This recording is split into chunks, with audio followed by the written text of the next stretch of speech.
നമസ്കാരം. BMH doctor ചാറ്റിൻ്റെ ഏറ്റവും പുതിയ എപ്പിസോഡിലേക്ക് മാന്യ പ്രേക്ഷകർക്ക് സ്വാഗതം.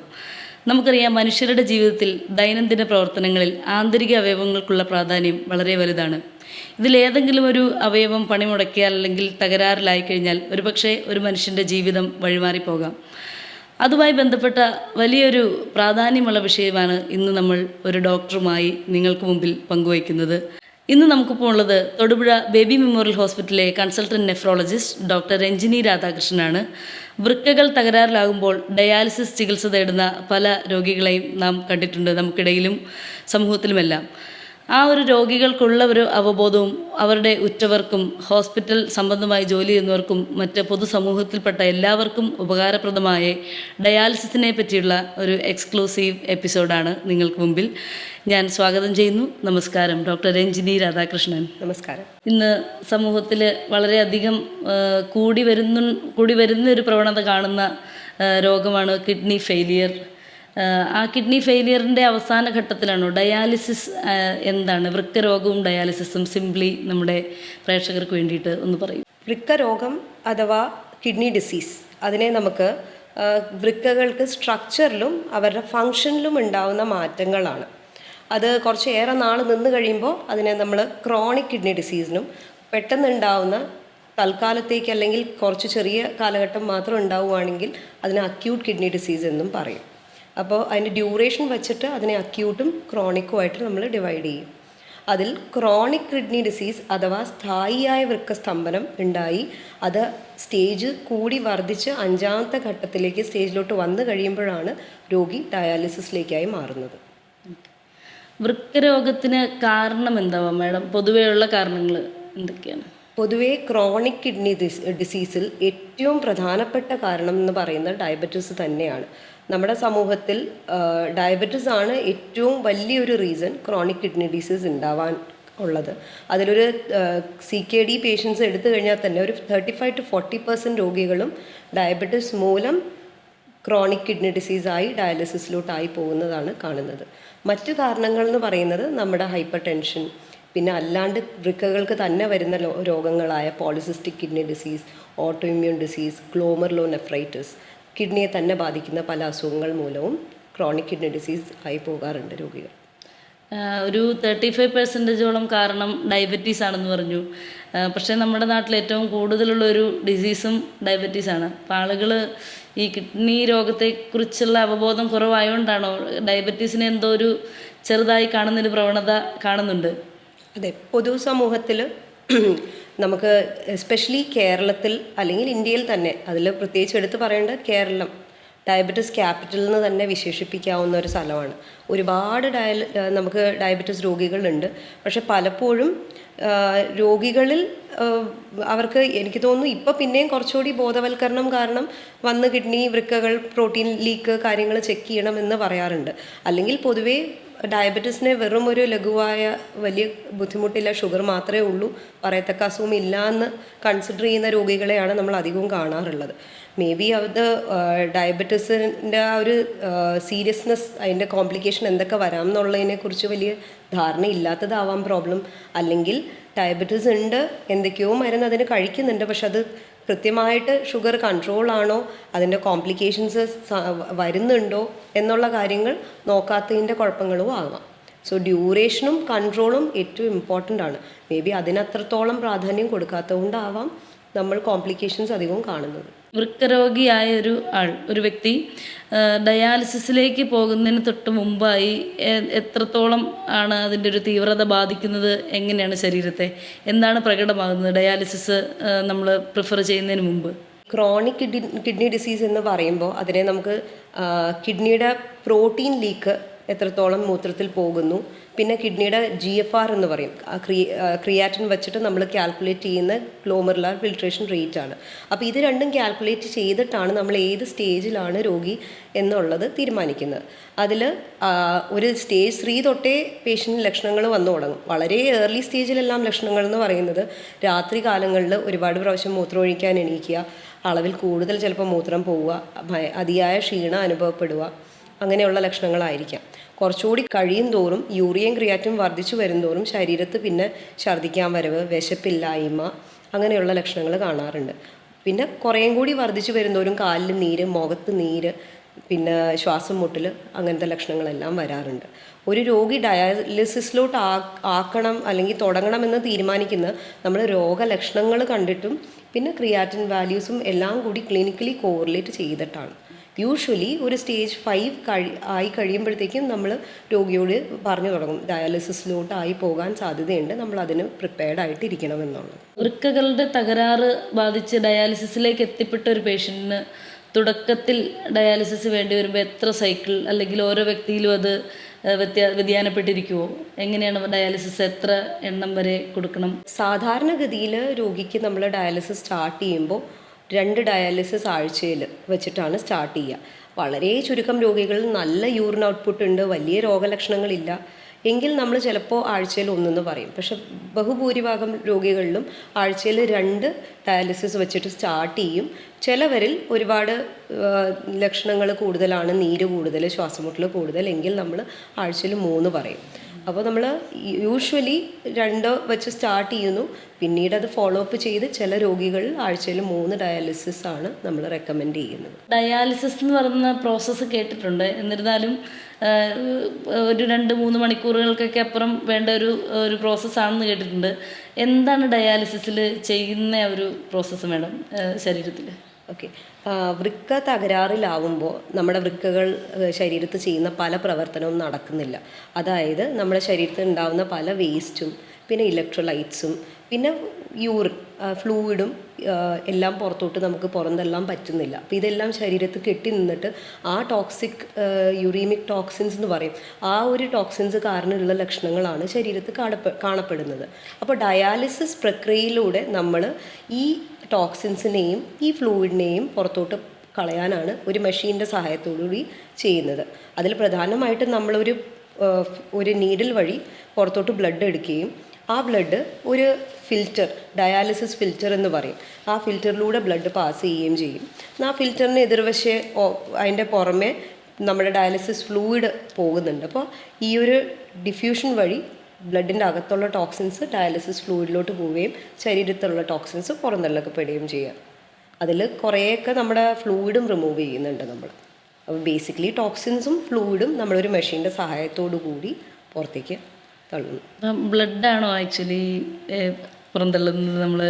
നമ്മളൊരു ക്യാനുല വഴി ബ്ലഡാണ് പുറത്തേക്ക് എടുക്കുന്നത്. ആ ബ്ലഡ് നമ്മളൊരു ഫിൽറ്ററിലേക്ക് പാസ് ചെയ്യുന്നു. എന്നിട്ട് ആ ഫിൽറ്റർ നമ്മുടെ ഫിൽറ്ററിലുള്ള ബ്ലഡിന് ചുറ്റും ഡയാലിസിറ്റ് ഫ്ലൂയിഡ് എന്ന് പറഞ്ഞൊരു ഫ്ലൂയിഡ് ഉണ്ട്. അപ്പോൾ ഈ ബ്ലഡിലുള്ള ടോക്സിൻസ് എല്ലാം ഡിഫ്യൂസ് ചെയ്ത് ഫ്ലൂയിഡിലോട്ട് പോകും. എന്നിട്ട് ആ ഫ്ലൂയിഡ് പുറത്തേക്ക് പോകുന്നു, ബ്ലഡ് തിരിച്ച് ശരീരത്തോട്ട്, പ്യൂരിഫൈഡ് ആയ ബ്ലഡ് ശരീരത്തോട്ട് കയറ്റുന്നു. സിമ്പിൾ ലാംഗ്വേജിൽ പറഞ്ഞാൽ ഇറ്റ് ഈസ് എ പ്യൂരിഫിക്കേഷൻ. നമ്മൾ ഫിൽറ്റർ വഴി പാസ് ചെയ്തിട്ട് ബോഡിയിലേക്ക് തിരിച്ച് ആ ബ്ലഡ് കയറ്റുന്നു. അപ്പോൾ ഇതിൽ ടോക്സിൻസും റിമൂവ് ചെയ്യും, അതിൻ്റെ കൂട്ടത്തിൽ യൂറിൻ ഇല്ല പേഷ്യൻ്റ്. അപ്പോൾ ഫ്ലൂയിഡ് കൂടുതലാണ് ശരീരത്ത്. അപ്പോൾ ആ ഫ്ലൂയിഡ് റിമൂവൽ അൾട്രാ ഫിൽട്രേഷൻ എന്ന് പറയും, അതും നമ്മൾ റിമൂവ് ചെയ്യുന്നുണ്ട്. വേദനയുള്ളൊരു പ്രോസസ്സാണോ മാഡം ഡയാലിസിസ്? ഡയാലിസിസ് 2 രീതിയിൽ ഉള്ള ലൈക്ക് ആക്സസ് വഴിയാണ് നമ്മൾ ചെയ്യുന്നത്. അതിൽ അധികവും രോഗികളിൽ AV ഫിസ്റ്റുലയാണ് ഉള്ളത്.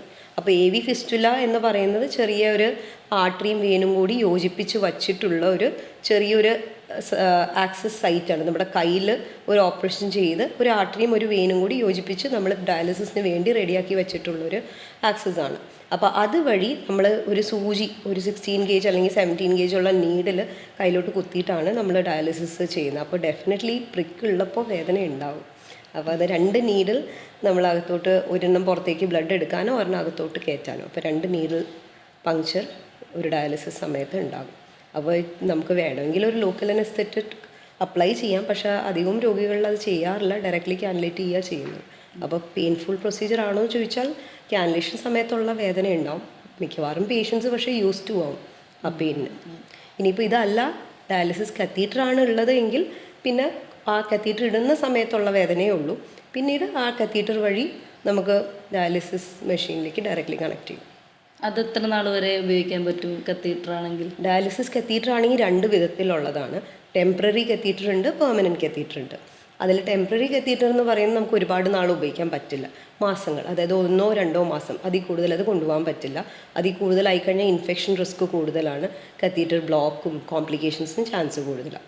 പിന്നീട് പെർമനൻറ്റ് കത്തീറ്റർ എന്ന് പറഞ്ഞൊരു കത്തീറ്റർ ഉണ്ട്. അത് കുറച്ചുകൂടി നാളുകൾ, ചിലപ്പോൾ ഒരു 6 months to 1 year നമുക്ക് ഇടാൻ പറ്റും. ഒന്ന് ഡയാലിസിസിന് ഒരു വട്ടം ഒരു രോഗിയെ റെക്കമെൻഡ് ചെയ്ത് കഴിഞ്ഞാൽ പിന്നീട് എപ്പോഴേലും ഡയാലിസിസ് ചികിത്സ നിർത്തി സാധാ മരുന്നുകൾ കൊണ്ട് ജീവിക്കാൻ പറ്റുന്നൊരവസ്ഥയിലേക്ക് കൊണ്ടുവരാൻ സാധിക്കുമോ? വളരെ ചുരുക്കം ചില രോഗികളിൽ മാത്രമേ അങ്ങനെ കാണാറുള്ളൂ. അത് എന്ത് കാരണം കൊണ്ട് പേഷ്യൻ്റ് ക്രോണിക് കിഡ്നി ഡിസീസ് അല്ലെങ്കിൽ CKD പേഷ്യൻ്റ് എന്ത് കാരണം കൊണ്ട് വന്നു എന്നുള്ളത് അനുസരിച്ചിരിക്കും. ഇപ്പോൾ ലൈക്ക് ഒരു പേഷ്യൻ്റ് സ്നേക്ക് ബൈറ്റിന് ശേഷം നമുക്ക് പേഷ്യൻ്റിനൊരു കോർട്ടിക്കൽ നെക്രോസിസ് അല്ലെങ്കിൽ കിഡ്നിയിൽ ചില കോംപ്ലിക്കേഷൻസ് വന്നു, സ്നേക്ക് ബൈറ്റ് പാമ്പ് കടി കാരണം ഡയാലിസിസിലോട്ടായിപ്പോയി രോഗി. അങ്ങനെ ഒരു രോഗി കുറച്ചുകൂടി കഴിയുമ്പോൾ ചിലപ്പോൾ റിക്കവർ ചെയ്ത് വന്ന് കാണാറുണ്ട്.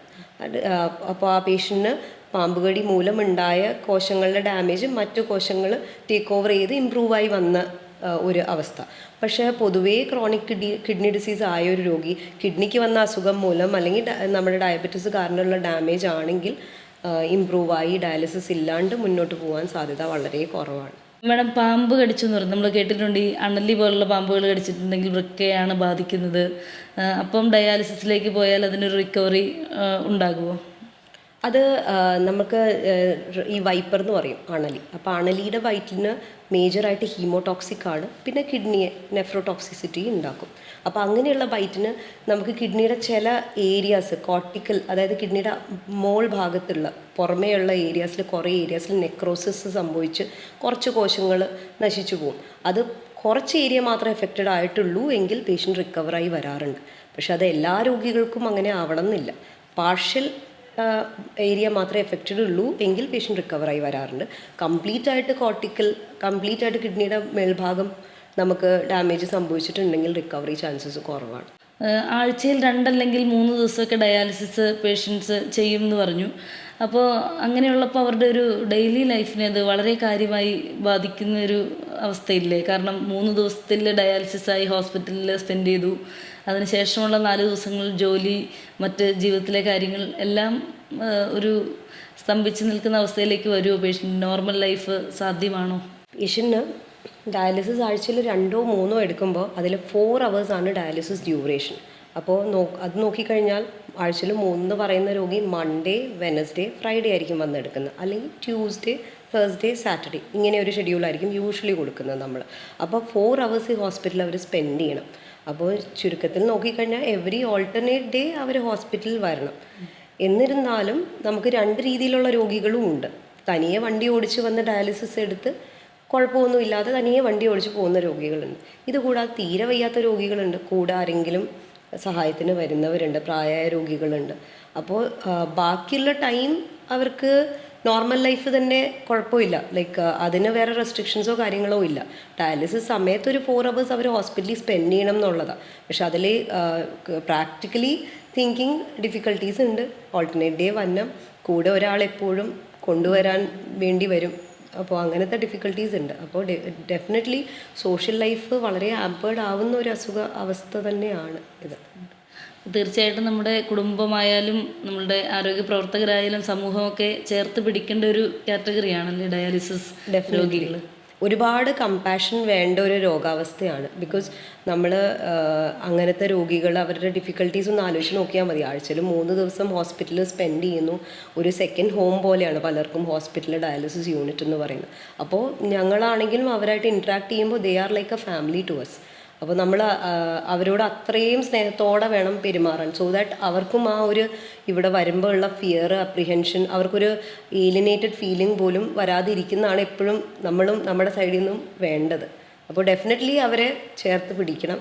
അവർക്ക് കൂടുതൽ ലൈക്ക് സപ്പോർട്ട്, ഇമോഷണൽ സപ്പോർട്ടാണ് ഞാൻ ഉദ്ദേശിക്കുന്നത്. അതും പ്ലസ് ഫൈനാൻഷ്യൽ പല ആസ്പെക്ട്സും ഉണ്ട്, എങ്കിലും emotional support is very important. Many of them അവർക്ക് സ്ലീപ്പ് ഉണ്ടാവില്ല, വിശപ്പ് ഉണ്ടാവില്ല, ഒരുപാട് ഡിപ്രസ്ഡ് രോഗികളുണ്ട്. അപ്പോൾ നമ്മൾ ഡെഫിനറ്റ്ലി അവർക്ക് കുറച്ചുകൂടി ഇമോഷണൽ സപ്പോർട്ട് കൊടുക്കേണ്ട ആവശ്യമുണ്ട്. തീർച്ചയായിട്ടും മാഡം, അവരുടെ മാനസിക ആരോഗ്യം സംരക്ഷിക്കേണ്ടത് വലിയൊരു ഉത്തരവാദിത്വമാണ്. അതുപോലെ മാഡം, മറ്റൊരു കാര്യം സംശയമുള്ളത്, ഇതിൽ മരുന്നുകൾ ഒരുപാട് ഉപയോഗിക്കുന്ന ഒരു പ്രോസസ്സാണോ? ഒപ്പം തന്നെ ഡയാലിസിസ് ഈവൻ ഒരു ഇടയ്ക്ക് വെച്ചൊന്ന് നിന്ന് പോയാൽ 3 ദിവസം അല്ലെ 2 ദിവസം പറഞ്ഞ രോഗിക്ക് ആഴ്ചയിൽ അത് പൂർത്തിയാക്കാൻ സാധിക്കാത്തൊരു സാഹചര്യം വന്നാൽ ശരീരത്തിൻ്റെ റിയാക്ഷൻ എന്താണ്, റിസ്ക്, സാധ്യതകൾ? ഡയാലിസിസ് സമയത്ത് നമുക്ക് പ്രധാനമായിട്ട് മരുന്നുകൾ എന്ന് പറയാൻ ഹെപ്പാരിനാണ് മെയിനായിട്ട് കൊടുക്കുന്നത്. ഹെപ്പാരിൻ എന്ന് പറഞ്ഞ മരുന്ന് നമ്മളെ രക്തം കട്ട പിടിക്കാതെ ഇരിക്കാൻ വേണ്ടി ഉപയോഗിക്കുന്നതാണ്. രക്തം നമ്മൾ പുറത്തോട്ട് എടുത്തിട്ട് ഫിൽറ്റർ വഴി പാസ് ചെയ്യുമ്പോൾ നാച്ചുറലി അത് ക്ലോട്ട് ആവാതെ ഇരിക്കാനുള്ള ഒരു മരുന്നും കൊടുക്കേണ്ടി വരും. അപ്പോൾ ആ ഒരു മരുന്നാണ് നമ്മൾ പ്രധാനമായിട്ട് ഉപയോഗിക്കുന്നത്. മറ്റ് മരുന്നുകൾ എന്ന് പറയുന്നത് നമ്മുടെ ഡയാലിസിസ് ഫ്ലൂയിഡ് ഉണ്ടാക്കാൻ വേണ്ടിയുള്ള മരുന്നുകളാണ്. അത് ആസിഡ്, ബൈകാർബണേറ്റ്, അങ്ങനെ പല സോഡിയം, പൊട്ടാഷ്യം അങ്ങനത്തെ ഘടകങ്ങളെല്ലാം അടങ്ങിയിട്ടുള്ള മറ്റ് സാധനങ്ങൾ. അത് ഡയാലിസിസ് ഫ്ലൂയിഡിന് വേണ്ടിയുള്ള ബ്ലഡിലേക്ക് നമ്മൾ യൂസ് ചെയ്യുന്ന ആകെ ഹെപ്പാരിൻ മാത്രമേ ഉള്ളൂ. പിന്നീട് സലൈൻ കൊണ്ടുള്ള ഫ്ലഷ്, സലൈൻ എന്ന് പറയുന്നത് വെറും ഡ്രിപ്പ് എന്ന് പറയുന്നത് നമ്മുടെ നോർമൽ സലൈൻ, അതിൻ്റെ യൂസ് മാത്രമേ വരുന്നുള്ളൂ. വേറെ വലിയ മരുന്നുകളുടെ യൂസൊന്നും ഡയാലിസിസ് സമയത്തില്ല സാധാരണഗതിയിൽ. പക്ഷേ ചില രോഗികളിൽ നമ്മൾ അല്ലാണ്ടുള്ള മരുന്നുകൾ, ഇൻഫെക്ഷനോ എന്തെങ്കിലും ഉണ്ടെങ്കിൽ ആൻറ്റിബയോട്ടിക്സ് എല്ലാം നമ്മൾ ഡയാലിസിസ് സമയത്ത് കൊടുക്കും. അതേപോലെ തന്നെ ബ്ലഡ് ട്രാൻസ്ഫ്യൂഷനും അങ്ങനത്തെ കാര്യങ്ങളും ഉണ്ടെങ്കിൽ അതും ഡയാലിസിസ് സമയത്ത് നമുക്ക് കൊടുക്കാം. ഡയാലിസിസ് സാധാരണഗതിയിൽ ഇപ്പോൾ ആഴ്ചയിൽ 2 or 3 പ്രാവശ്യം പറഞ്ഞിട്ടുള്ള രോഗി ഡയാലിസിസ് മുടങ്ങിക്കഴിഞ്ഞാൽ സാധാരണഗതിയിൽ കാണപ്പെടുന്നത് അവർക്ക് ശ്വാസം മുട്ടൽ, കാലിൽ നീര്, പൊട്ടാഷ്യം കൂടിയിട്ട് അത് മൂലം ശരീരത്തിന് അസ്വസ്ഥത ഫീൽ ചെയ്യുക, ഈവൻ കാർഡിയക് അറസ്റ്റ് വരെ ആവാനുള്ള അവസ്ഥകൾ ഉണ്ടാവാം. പെട്ടെന്ന് ശ്വാസം പൊട്ടലായിട്ട് കാഷ്വാലിറ്റിയിൽ വരാറുണ്ട്. നമുക്ക് ഡയാലിസിസ് മുടങ്ങിയിട്ട് ഫൈനാൻഷ്യൽ റീസൺസ് കൊണ്ടോ ഒക്കെ ഡയാലിസിസ് മുടങ്ങിക്കഴിഞ്ഞാൽ പെട്ടെന്ന് കാഷ്വാലിറ്റിയിൽ ശ്വാസം മുട്ടലായിട്ട് വരാറുണ്ട്. നമുക്ക് ഡയാലിസിസ് മുടങ്ങിയിട്ട് മരണം വരെ സംഭവിച്ച രോഗികളും ഉണ്ട്. കാർഡിയാക് അറസ്റ്റിന് സാധ്യതകൾ കൂടുതലാണ് വൃക്കരോഗികളല്ല ഡയാലിസിസ് പേഷ്യൻസിൽ നിന്ന് കേട്ടിട്ടുണ്ട്. അത് ശാസ്ത്രീയമായി സത്യമാണോ, എങ്ങനെയാണ്? അതെ, നമുക്ക് ഡയാലിസിസ് എടുക്കുന്ന രോഗികളിൽ കാർഡിയക് റിസ്ക് വളരെ കൂടുതലാണ്. അതായത് കൊറോണറി ആർട്ടറി ഡിസീസ് എന്ന് പറയുന്ന നമ്മുടെ ഹാർട്ടിലേക്കുള്ള രക്തോട്ടം, രക്തക്കുഴലുകളിൽ ഫാറ്റ് അടിഞ്ഞ് ബ്ലോക്ക് ഉണ്ടായി അറ്റാക്ക് ഉണ്ടാവാനുള്ള സാധ്യതകൾ വളരെ കൂടുതലാണ് ഹീമോഡയാലിസിസ് എടുക്കുന്ന രോഗികളിൽ. വൃക്കരോഗം വരുമ്പോഴേ അതിൻ്റെ സാധ്യതകൾ ഒരുപാട് കൂടുതലാണ്.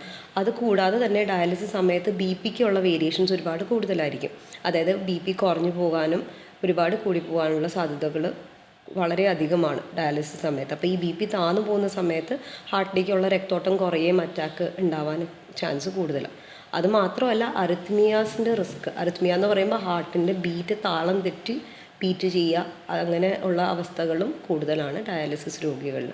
പിന്നെ ഈ പറഞ്ഞ പോലെ ഡയാലിസിസ് മിസ് ചെയ്ത് കഴിയുമ്പോൾ പൊട്ടാഷ്യം ക്രമാതീതമായിട്ട് കൂടും. പൊട്ടാഷ്യം ഒരുപാട് കൂടുമ്പോൾ ഉള്ള വലിയൊരു റിസ്ക് സഡൻ കാർഡിയക് അറസ്റ്റ് ഉണ്ടാവാം എന്നുള്ളതാണ്. ഇതിൻ്റെ റിസ്കിൻ്റെ സാധ്യതകളെക്കുറിച്ച് പറഞ്ഞു. അപ്പോൾ തീർച്ചയായിട്ടും നമുക്ക് ഈ ഒരു രോഗാവസ്ഥയിൽ നിർഭാഗ്യവശാൽ പോകുന്ന രോഗികളോട് അവർക്ക് കൃത്യമായിട്ടുള്ളൊരു വ്യായാമക്രമവും അല്ലെങ്കിൽ ഒരു ആരോഗ്യശീലങ്ങളും സാധിച്ചു കൊടുത്താൽ അവർക്ക് കഴിയും വിധം ആരോഗ്യകരമായി പോകാനുള്ളൊരു നിർദ്ദേശങ്ങൾ എന്തൊക്കെയാണ് മേഡം? ഡയാലിസിസ് ആയിക്കഴിഞ്ഞാൽ പിന്നെ നമ്മൾ രോഗികളോട് പൊതുവേ പറയാനുള്ളത് നല്ല രീതിയിൽ ആഹാരം കഴിക്കണമെന്നുള്ളതാണ്. കാരണം ഓരോ ഡയാലിസിസ് കഴിയും തോറും പലപ്പോഴും പ്രോട്ടീൻ ലോസ് ഉണ്ടാവും. ഡയാലിസിസ് നമ്മൾ എടുക്കുമ്പോൾ ഹീമോഗ്ലോബിനൊക്കെ കുറഞ്ഞു പോകാൻ സാധ്യത, കൃത്യമായിട്ട് നന്നായിട്ട് ആഹാരം കഴിച്ചില്ല എങ്കിൽ. അപ്പോൾ അങ്ങനത്തെ രോഗികളിൽ ക്ഷീണവും ഒക്കെ കൂടുതലായിരിക്കും. അപ്പോൾ നമ്മൾ എന്ത് പറയും, അധികവും നല്ല രീതിയിൽ സാധാരണ രീതിയിലുള്ള ആഹാരങ്ങൾ കഴിക്കാൻ പറയും. പിന്നെ വിത്ത് ലിറ്റിൽ കോഷൻ, അതായത് നമ്മുടെ ഫ്രൂട്ട്സിൽ ഒരുപാട് പൊട്ടാഷ്യം അടങ്ങിയിട്ടുണ്ട്. അപ്പോൾ ഫ്രൂട്ട്സ് എല്ലാം കുറച്ച് റെസ്ട്രിക്റ്റ് ചെയ്ത് കഴിക്കാൻ പറയും.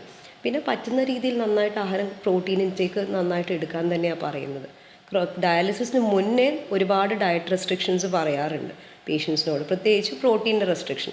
പക്ഷേ ഡയാലിസിസിലോട്ട് ആയതിനു ശേഷം കുറച്ചുകൂടി ലിബറലാണ് നമ്മൾ, കുറച്ചുകൂടി നന്നായിട്ട് പ്രോട്ടീൻ കഴിക്കാനാണ് പറയുന്നത്.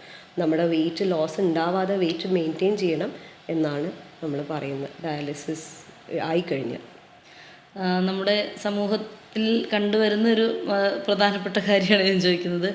ഡയാലിസിസ് എടുക്കുന്ന രോഗികൾ മദ്യപാനം, പുകവലി തുടങ്ങിയ ശീലങ്ങളുള്ളവരാണെങ്കിൽ അത് ഒരു ഹൈ റിസ്ക് ഫാക്ടറാണോ? ഡെഫിനറ്റ്ലി ഒരു ഹൈ റിസ്ക് ആണ്. സ്മോക്കിംഗ് പ്രത്യേകിച്ച് എടുത്ത് പറയണം. സ്മോക്കിംഗ് ഉണ്ടെങ്കിൽ അല്ലെങ്കിൽ CKD പ്രോഗ്രഷന് റിസ്ക് കൂടുതലാണ്. Alcohol as such is not recommend. പല കിഡ്നി ഡിസീസിൻ്റെ പ്രോഗ്രഷനും അത് രണ്ടും റിസ്ക് ഫാക്ടറാണ്. പോരാത്തതിന് ക്യാൻസർ പോലെയുള്ള അസുഖങ്ങളുടെ റിസ്ക്കും ഒരുപാട് കൂടും നമ്മളിതെല്ലാം ചെയ്യുന്നുണ്ടെങ്കിൽ. യൂസ് ചെയ്യുന്നുണ്ടെങ്കിൽ. അതുകൂടാതെ ഹാർട്ടിൻ്റെ അസുഖങ്ങൾ അല്ലെങ്കിൽ CKD പേഷ്യൻസ് എന്ന് പറയുമ്പോൾ നമുക്ക് അറ്റാക്ക് വരാനുള്ള റിസ്ക് നേരത്തെ പറഞ്ഞ പോലെ തന്നെ കൂടുതലാണ്. അതിൻ്റെ കൂട്ടത്തിൽ സ്മോക്കിങ്ങും ആൽക്കഹോളും കൂടി ഉണ്ടെങ്കിൽ ആഡഡ് റിസ്ക് ഫാക്ടറാണ്. അപ്പോൾ ഡെഫിനറ്റ്ലി വരാനുള്ള സാധ്യത ഒരുപാട് കൂടുതലാണ്. വൃക്ക തകരാറിനായി ഡയാലിസിസിലെത്തിയ ഒരു രോഗി നിർഭാഗ്യവശാൽ ജീവിതകാലം മുഴുവൻ അവരുടെ ജീവിതയാത്രയ്ക്കൊപ്പമുള്ള ഒരു കാര്യമായി മാറി ഡയാലിസിസ് ചികിത്സ. തീർച്ചയായിട്ടും വലിയ ബുദ്ധിമുട്ടുള്ള കാര്യമാണ്. എത്രത്തോളം അപ്പോൾ ഈ ട്രാൻസ്പ്ലാന്റേഷൻ, വൃക്ക മാറ്റിവെക്കൽ സർജറി എത്രത്തോളം നമ്മുടെ നാട്ടിൽ സാധാരണമായി, അതിൻ്റെ സാധ്യതകൾ എന്തൊക്കെയാണ്, അല്ലെങ്കിൽ അതിൻ്റെ തടസ്സങ്ങൾ എന്തൊക്കെയാണ് ചെയ്യുന്നതിലേക്കായി ഒരു രോഗി ഫേസ് ചെയ്യുന്നത്? നമുക്ക് ക്രോണിക് കിഡ്നി ഡിസീസ് സ്റ്റേജ് 5ൻ്റെ ഏറ്റവും ബെസ്റ്റ് ട്രീറ്റ്മെൻറ്റ് എന്ന് പറയുന്നത് ഡെഫിനറ്റ്ലി കിഡ്നി ട്രാൻസ്പ്ലാന്റ് തന്നെയാണ്. നമുക്കൊരു രോഗിക്ക് നല്ലൊരു ഫാമിലിയിൽ തന്നെ റിലേറ്റഡ് ആയിട്ടുള്ള ഒരു ഡോണർ, മാച്ചിങ് ഡോണർ ഉണ്ട് എങ്കിൽ പലപ്പോഴും നമുക്ക് വേണമെങ്കിൽ ഡയാലിസിസിലേക്കായി പോകുന്നതിന് മുമ്പ് തന്നെ ട്രാൻസ്പ്ലാന്റിനെ കുറിച്ച് ചിന്തിച്ച് തുടങ്ങാം. അല്ലെങ്കിൽ പ്രീഎംപ്റ്റീവ് ട്രാൻസ്പ്ലാന്റ് എന്ന് പറയും. അതായത് even before dialysis is started നമുക്ക് വേണമെങ്കിൽ ട്രാൻസ്പ്ലാന്റിലേക്ക് പോകാം. അപ്പോൾ transplant is definitely A better option. പലപ്പോഴും അതിലേക്ക് നമുക്ക് പല രോഗികൾക്കും എത്തിപ്പെടാൻ പറ്റാത്തതിൻ്റെ മേജർ റീസൺ ഫൈനാൻഷ്യലാണ്. സെക്കൻഡ്ലി നമുക്ക് ഫാമിലിയിൽ റിലേറ്റഡ് ഡോണേഴ്സ് ഉണ്ടാവില്ല, മാച്ചിങ് ഡോണേഴ്സ് കിട്ടാനില്ല, അങ്ങനത്തെ ഡിഫിക്കൽട്ടിയാണ്. പിന്നെ ഇതിനൊരു നല്ല പരിഹാരം എന്ന് പറയുന്നത് ഡിസീസ് ഡോണർ ട്രാൻസ്പ്ലാന്റാണ്. നമ്മുടെ സമൂഹത്തിൽ ഡിസീസ് ഡോണർ ട്രാൻസ്പ്ലാന്റ് എന്ന് പറയുന്ന അത്ര അങ്ങോട്ട് സക്സസ്ഫുള്ളി റണ്ണിങ് പ്രോഗ്രാം അല്ല. അത് നല്ല സക്സസ്ഫുള്ളി റണ്ണിങ് ആയിരുന്നെങ്കിൽ പല രോഗികൾക്കും അതൊരു ആശ്വാസമായേനെ. അപ്പം തീർച്ചയായിട്ടും നമുക്ക് ഈ മേഡം പറഞ്ഞ അടുത്ത ക്ലോസ് റിലേറ്റീവ്സിൻ്റെ ആണ് ഏറ്റവും ക്രോസ് മാച്ചിങ് ചെയ്യുന്ന വൃക്കകളെന്ന്. അപ്പോൾ അതിനവർ വില്ലിങ് ആയാൽ തന്നെ ഭയപ്പെടുത്തുന്ന ഒരു കാര്യം മേ ബി നമുക്ക് 2 വൃക്കകളിൽ ഒരെണ്ണം ഒരാൾക്ക് കൊടുത്തു, ഒരെണ്ണം കൊണ്ട് നമുക്ക് ജീവിക്കാൻ ആരോഗ്യപൂർവ്വം സാധിക്കുമോ, അല്ലെങ്കിൽ നോർമൽ ലൈഫ് രണ്ടാൾക്കും, സ്വീകരിക്കുന്ന ആൾക്കും ദാതാവിനും പറ്റുമോ എന്നുള്ളൊരു സംശയം കൊണ്ടാവാം ചിലപ്പോഴൊന്നും നടക്കാത്തത്. അതിലെ മെഡിക്കൽ വശമൊന്ന് നിർദ്ദേശിക്കുമോ? നമുക്ക് യൂഷ്വലി നമ്മൾ ഒരു ഡോണറിനെ സെലക്ട് ചെയ്യുന്നത് എല്ലാം തറോ വർക്കപ്പിന് ശേഷമാണ്. അവ donors are very healthy people. നമ്മൾ ഡയബറ്റിസ് ഉണ്ടോ, ഈവൻ പ്രീ ഡയബറ്റിസ് ഉണ്ടോ എന്നുള്ള കാര്യവും സ്ക്രീൻ ചെയ്ത് എല്ലാ വശങ്ങളും എല്ലാ സ്പെഷ്യാലിറ്റീസിൻ്റെയും ഇവാലുവേഷന് ശേഷമാണ് നമ്മളൊരു ഡോണറിനെ സെലക്ട് ചെയ്യുന്നത്. അപ്പോൾ യൂഷ്വലി നമുക്ക് ഒരു ഡോണറിന് സാധാരണഗതിയിൽ വലിയ റിസ്ക് ഒന്നുമില്ല. നമുക്ക് സാധാരണ മനുഷ്യന് 2 കിഡ്നിയിൽ 1 കിഡ്നി പോയാലും ജീവിക്കാൻ യാതൊരു ബുദ്ധിമുട്ടുമില്ല. പക്ഷേ നമ്മൾ ഡോണർ ഒരു ഫോളോ അപ്പ് വെച്ചാൽ നന്നായിരിക്കും. ലൈക്ക് വൺസ് എ ഇയർ ഒരു ഫോളോ അപ്പ്, ഒരു കിഡ്നി ഫങ്ഷൻ ടെസ്റ്റും യൂറിൻ്റെ ടെസ്റ്റും നോക്കി ഒരു നെഫ്രോളജിസ്റ്റിനെ ഒന്ന് ഫോളോ അപ്പ് ചെയ്യണം എന്നുള്ളത് ഇമ്പോർട്ടൻ്റാണ്. പക്ഷെ അത്ര സ്ട്രിക്ട്ലി അത് ഫോളോ ചെയ്യപ്പെടാറില്ല. എങ്കിലും ഡോണറിന് വലിയ റിസ്ക് ഇല്ല. 2 കിഡ്നിയിൽ 1 കിഡ്നി കൊടുത്തു എന്ന് വെച്ചാൽ നമുക്ക് ലൈഫിൽ വലിയൊരു മാറ്റം വരാറില്ല. ഇന്ത്യയിൽ ആകെ മൊത്തം ഒരു വർഷത്തിൽ 5 ലക്ഷത്തോളം ആൾക്കാർക്ക് അവയവദാനത്തിൻ്റെ ആവശ്യം വരാറുണ്ട് ടു കണ്ടിന്യൂ ദെയർ ലൈഫ്. അപ്പോൾ പക്ഷേ നമുക്ക് ഡിസീസ് ഡോണർ ട്രാൻസ്പ്ലാന്റ് വഴി 1% താഴെ ആൾക്കാരിൽ മാത്രമാണ് ട്രാൻസ്പ്ലാന്റ് നടക്കാറുള്ളൂ. അപ്പോൾ larger amount of patients are actually dependent on dialysis to continue. Life continue ചെയ്യാനായിട്ട് അധികം പേരും ട്രാൻസ്പ്ലാന്റിനേക്കാളും ഡയാലിസിസ് വഴിയാണ് ആശ്രയിച്ച് ലൈഫ് കണ്ടിന്യൂ ചെയ്യുന്നത്. എത്ര ടൈപ്പ് ഡയാലിസിസ് ഉണ്ട് മാഡം? ഏതൊക്കെയാണ് പ്രധാനമായിട്ടും? നമ്മൾ സാധാരണഗതിയിൽ ഞാനിപ്പോൾ പറഞ്ഞ നമ്മുടെ ഫിസ്റ്റുല അല്ലെങ്കിൽ കത്തീറ്റർ വഴി എടുക്കുന്ന ഡയാലിസിസിനെ ഹീമോ ഡയാലിസിസ് എന്ന് പറയും. മറ്റൊരു രീതി എന്ന് പറയുന്നത് പെരിട്ടോണിയൽ ഡയാലിസിസ് ആണ്. ഇതിൽ നമ്മൾ രോഗിയുടെ വയറിൽ ഒരു ചെറിയ ട്യൂബ് അറ്റാച്ച് ചെയ്ത് വിടും. എന്നിട്ട് ആ ട്യൂബ് വഴി നമ്മൾ ഫ്ലൂയിഡ് വയറിൻ്റെ അകത്തോട്ട് ഇടുകയും ആ ഫ്ലൂയിഡ് ഒരു നിശ്ചിത സമയം വയറിൻ്റെ അകത്ത് കിടക്കുകയും പിന്നീട് അത് പുറത്തോട്ട് എടുക്കുകയും ചെയ്യും. ഇതിൽ നമ്മുടെ ഈ ടോക്സിൻസിൻ്റെ എക്സ്ചേഞ്ച് നടക്കുന്ന വയറിലുള്ള പെരിട്ടോണിയൽ മെംബ്രെയിൻ വഴിയാണ്. അപ്പോൾ ഇതൊരു മറ്റൊരു ചികിത്സാ രീതിയാണ്. ഇതിൽ രോഗി ഹോസ്പിറ്റലിൽ വരേണ്ട ആവശ്യമില്ല.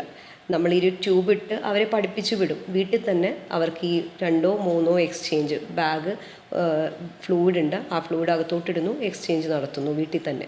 പക്ഷേ ഈ ഒരു രീതിയുടെ ബുദ്ധിമുട്ടെന്ന് പറഞ്ഞു കഴിഞ്ഞാൽ ഒരു കെയർ ടേക്കറിൻ്റെ ആവശ്യം സാധാരണഗതിയിൽ വരാറുണ്ട്. സ്വയം ചെയ്യാനുള്ള ഡിഫിക്കൽട്ടി ഉണ്ട്. പിന്നെ വളരെ ഹൈജീനിക്കലി ചെയ്യണം. അപ്പോൾ അതിന് നല്ല സ്റ്റെറൈൽ പ്രിക്കോഷൻസിൽ ചെയ്യുകയും ചെയ്തില്ല എങ്കിൽ ചിലപ്പോൾ വൈറൽ ഇൻഫെക്ഷൻസ് ആയിട്ട് രോഗി തിരിച്ചു വരാറുണ്ട്.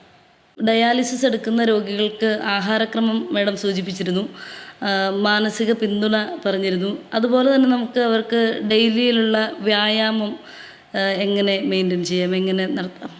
സാധാരണ നമ്മൾ KDIGO ഗൈഡ് ലൈൻസ് അനുസരിച്ചും നമുക്ക് ഗൈഡ് ലൈൻസ് എല്ലാം പറയുന്നത് നമുക്ക് ഡയാലിസിസ് രോഗികളിലാണെങ്കിലും ക്രോണിക് കിഡ്നി ഡിസീസ് ഉള്ള രോഗികളിലാണെങ്കിലും 150 മിനിറ്റ് വ്യായാമം ആഴ്ചയിൽ, അതായത് ആഴ്ചയിൽ ഒരു 5 ദിവസം 30 മിനിറ്റ് വ്യായാമം ചെയ്താൽ എയറോബിക് എക്സസൈസ് അവരാൽ സാധിക്കുന്ന മോഡറേറ്റ് രീതിയിലുള്ള എയറോബിക് ആക്ടിവിറ്റി ചെയ്യണമെന്നുള്ളതാണ്. അതിൽ ഏറ്റവും സിമ്പിളായിട്ട് നമുക്ക് സജസ്റ്റ് ചെയ്യാൻ പറ്റുന്ന ഒരു വാക്കിംഗ് ആയിരിക്കും.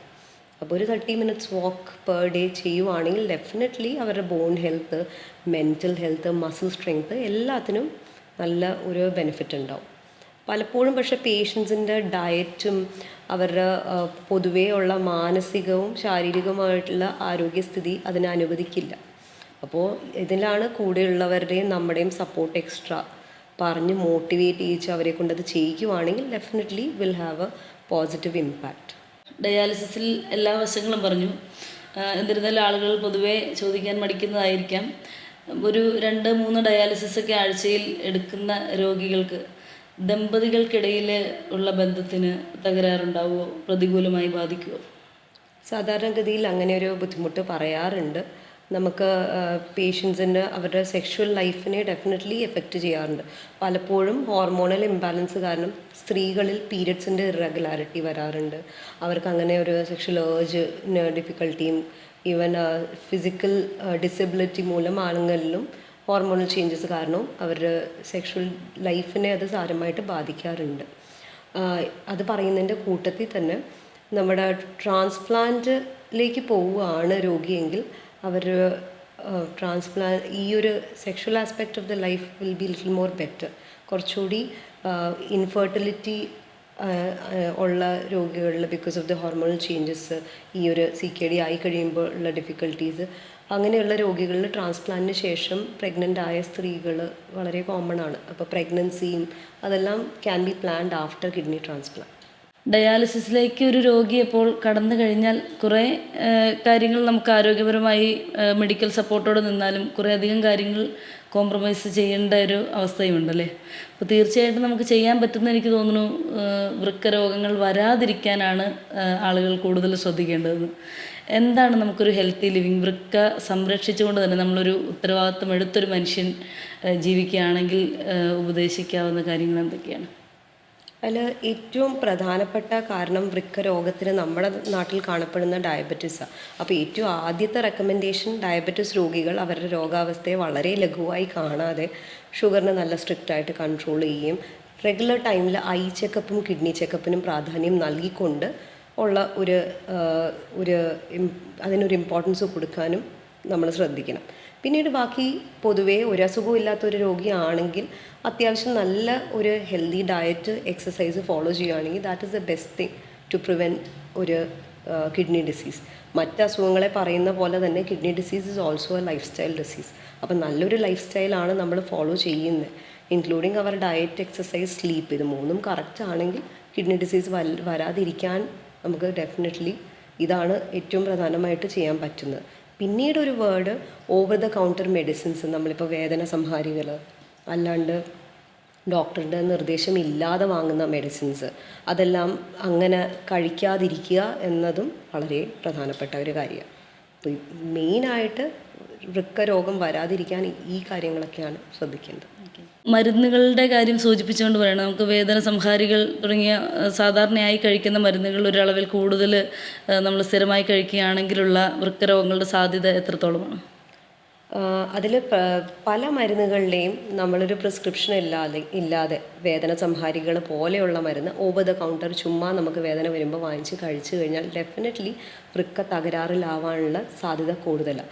അത് പ്രത്യേകിച്ചും ഇപ്പോൾ അണ്ടർലൈങ് ഒരു ഡയബറ്റിസും ഹൈപ്പർ ടെൻഷനും ഉള്ള ഒരു രോഗിയാണ് ഇങ്ങനെ ചെയ്യുന്നതെങ്കിൽ റിസ്ക് ഒരുപാട് കൂടുതലാണ്. ചെറിയൊരു പ്രോട്ടീൻ ലീക്ക് അല്ലെങ്കിൽ ചെറിയൊരു ഏർലി ചേഞ്ച് ഓഫ് ഡയബറ്റിക് നെഫ്രോപ്പത്തി ഉണ്ടെങ്കിൽ അത് ഇങ്ങനെ വേദനയുടെ മരുന്നും കൂടി കഴിച്ചു കഴിയുമ്പോൾ അത് ഫാസ്റ്റായിട്ട് പ്രോഗ്രസ് ചെയ്യും.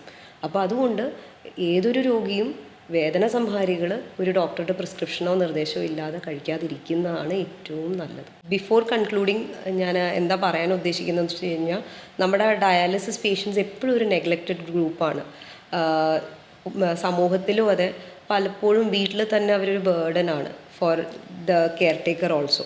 അപ്പോൾ അവരെ നമുക്ക് എപ്പോഴും നമ്മുടെ സമൂഹത്തിൻ്റെ ഒരു ഭാഗമായി അവരുടെ അപ്ലിഫ്റ്റ്മെൻറ്റ് വേണ്ടി, പിന്നെ അവർക്കൊരു മെൻറ്റൽ ആൻഡ് ഇമോഷണൽ സപ്പോർട്ടിന് വേണ്ടി എന്തെങ്കിലും ചെയ്യാൻ പറ്റിയാൽ definitely that would be better. ഒരു മെയിൻ സ്ട്രീമിൻ്റെ ഭാഗമായിട്ട് അവരെയും കൂടി ഒന്ന് ഉൾപ്പെടുത്താൻ പറ്റിയാൽ. ഇപ്പോൾ ഡയാലിസിസ് രോഗിയാണ്, പലപ്പോഴും ഇപ്പോൾ ഈ പറഞ്ഞ പോലെ 4 മണിക്കൂർ ഇവിടെ വന്ന് ഡയാലിസിസ് എടുത്തിട്ട് പോകണം. അപ്പോൾ ലൈഫിൽ ജോലിയെയും ബാധിക്കുന്ന ഒരു കാര്യമാണ്. അപ്പോൾ ആ ഒരു നമുക്ക് അഡ്ജസ്റ്റിംഗ് ഒരു സൊസൈറ്റി ആണെങ്കിൽ അത് മനസ്സിലാക്കിക്കൊണ്ട് അവരുടെ ജോലി ടൈമിങ്സിൽ ഒരു അഡ്ജസ്റ്റ്മെൻറ്റ് കൊടുത്താൽ definitely that would be so much better. Financially also mentally also എന്തൊരു വലിയ സപ്പോർട്ടായിരിക്കും ആ പേഷ്യൻറ്റിന്. അപ്പോൾ I think they should be people should be all the general public, നമ്മളെല്ലാവരും കുറച്ചുകൂടി അവെയർ ആവണം ഡയാലിസിസ് രോഗിയെക്കുറിച്ച്. പലപ്പോഴും ഡയാലിസിസ് എന്ന് പറയുന്നത് എന്താണെന്നും എത്ര മണിക്കൂറാണിത്, ഇത് ഇങ്ങനെ ഒരു ഗ്രൂപ്പ് ഓഫ് ആൾക്കാർ ഇങ്ങനെ ഡയാലിസിസ് ചെയ്ത് ജീവിക്കുന്നവരാണ് എന്നുള്ളതും നമ്മൾ മനസ്സിലാക്കാതെ പോകുന്നു. പക്ഷെ അവരെയും കൂടി മനസ്സിലാക്കി സൊസൈറ്റിയിൽ അവരും ഉണ്ട്, അവർക്കും അപ്ലിഫ്റ്റ്മെൻറ്റ് വേണ്ടി എന്തെങ്കിലും നമുക്ക് ചെയ്യാൻ പറ്റുക. I think that would be the best thing for their emotional support and to keep them as a part of the society, of the normal social life. That would be really good. പലപ്പോഴും ഈ പറഞ്ഞ പോലെ social ലൈഫിൽ നിന്ന് തന്നെ cut off ആയിട്ട് നിൽക്കുന്ന ആൾക്കാരാണ് ഈ ഡയാലിസിസ് രോഗികൾ. അപ്പോൾ കഴിഞ്ഞ പ്രാവശ്യം നമ്മുടെ ഓണം സെലിബ്രേഷന് നമ്മൾ എന്ത് ചെയ്തു, നമ്മുടെ സിഇഒനോട് പറഞ്ഞിട്ട് അവർക്ക് എല്ലാവർക്കും ഒരു ഗ്ലാസ് പായസം കുടിപ്പിച്ചു. അപ്പോൾ പിന്നെ പൂക്കള മത്സരത്തിനും അവർ നമ്മുടെ കൂടെ വന്ന് നിന്ന് ടീം ഡയാലിസിസ് എന്ന് പറഞ്ഞത് അവരെയും കൂടി ഉൾപ്പെടുത്തിയിട്ടുള്ളായിരുന്നു. ഒരു കാര്യം കൂടി എനിക്ക് എടുത്തു പറയാനുള്ളത്, കഴിഞ്ഞ പ്രാവശ്യത്തെ ഓണം സെലിബ്രേഷന് നമ്മുടെ പൂക്കൾ നമുക്ക് കൊണ്ടെത്തുന്ന നമ്മുടെ കൂട്ടത്തിലുള്ള ഒരു ഡയാലിസിസ് രോഗിയായിരുന്നു. അപ്പോൾ ഇൻ BMH ഒരു 100% ഒരു കാര്യം എനിക്ക് പറയാനുണ്ട്. നമ്മുടെ ഡയാലിസിസ് യൂണിറ്റ് എന്ന് പറയുന്ന ഒരു ബ്രോക്കൺ ഡിപ്പാർട്ട്മെൻറ്റ് അല്ലെങ്കിൽ ഒരു സ്കാറ്റേഡ് ഡിപ്പാർട്ട്മെൻ്റ് അല്ല. ഡയാലിസിസ് യൂണിറ്റ് എന്ന് പറയുന്നത് ഞങ്ങളുടെ ഡയാലിസിസ് ടെക്നീഷ്യനും നഴ്സസ്മാരും ഞാനും എല്ലാവരും ഉൾപ്പെടുന്ന ആ ഒരു ടീമിൽ ഈ പേഷ്യൻസ് എന്ന് പറയുന്നത് ഞങ്ങൾക്കൊരു ഫാമിലി പോലെ തന്നെയാണ്. അതിൽ ഏതൊരു രോഗിയോട് സംസാരിച്ചാലും നിങ്ങൾക്കത് മനസ്സിലാവും that all of them are really happy and they will be more than happy to tell everyone also that അവരിവിടെ സ്പെൻഡ് ചെയ്യുന്ന 4 hours നമ്മൾ അവർക്കൊരു ഫാമിലി മെമ്പറിന് കൊടുക്കുന്ന സപ്പോർട്ട് ഇമോഷണലി കൊടുക്കുന്നുണ്ട്. So they are kind of really happy when they come and do dialysis here for 4 hours. അപ്പോൾ ഈ പറഞ്ഞ പോലെ തന്നെ ബാക്കിയുള്ള സെലിബ്രേഷൻസിലും ഇനിയുള്ള ഹോസ്പിറ്റൽ ആക്ടിവിറ്റീസിലും അവർക്കും കൂടി ഒരു റോൾ ഉണ്ടാവട്ടെ, അല്ലെങ്കിൽ അവരും കൂടി ഒന്ന് പാട്ടാവട്ടെ എന്ന് ആശംസിക്കുന്നു. ഡയാലിസിസിനെ പറ്റിയും വൃക്കരോഗത്തെ പറ്റിയുമുള്ള അറിവിലേക്കപ്പുറം അല്പം ഒരു വൈകാരികത നിറഞ്ഞ രീതിയിലാണ് നമ്മൾ അവസാനിപ്പിക്കുന്നത്. തീർച്ചയായിട്ടും ഒരു ഉൾബോധമാണ് സഹജീവികളെ ചേർത്ത് പിടിക്കാൻ. മാഡം ഞങ്ങൾക്കായി തന്ന വിലപ്പെട്ട സമയത്തിന് നന്ദി. ഒരുപാട് ആളുകൾക്ക് ഇത് തീർച്ചയായും ഉപകാരപ്പെടും. നന്ദി, നമസ്കാരം. ഇന്ന് നമ്മുടെ സമൂഹത്തിൽ ജീവിക്കുന്നവരിൽ പലരും അനുഭവിക്കുന്ന ഒരു വലിയ ബുദ്ധിമുട്ട് തന്നെയാണ് വൃക്കരോഗവും. ഒപ്പം അതിനുള്ള പരിഹാര നടപടിയാണ് ഡയാലിസിസിൻ്റെ ചികിത്സാ വശങ്ങളെപ്പറ്റി ഡോക്ടർ രഞ്ജിനി വളരെ കാര്യമായി തന്നെ നമുക്ക് പറഞ്ഞു തന്നു.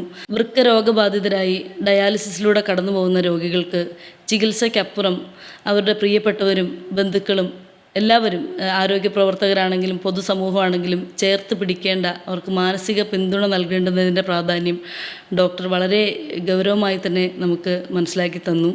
തീർച്ചയായിട്ടും ആ ഒരു ധാർമ്മിക ബോധം എല്ലാവരും സൂക്ഷിക്കേണ്ടതാണ്. നമ്മളുടെ ചുറ്റുമുള്ള രോഗബാധിതരായിട്ടുള്ള ആളുകളെ നമുക്ക് നമ്മോടൊപ്പം ചേർത്ത് നിർത്താം. ഏറെ ഉപകാരപ്രദമായ മറ്റൊരു എപ്പിസോഡുമായി കാണും വരെ this is Arya boss signing off.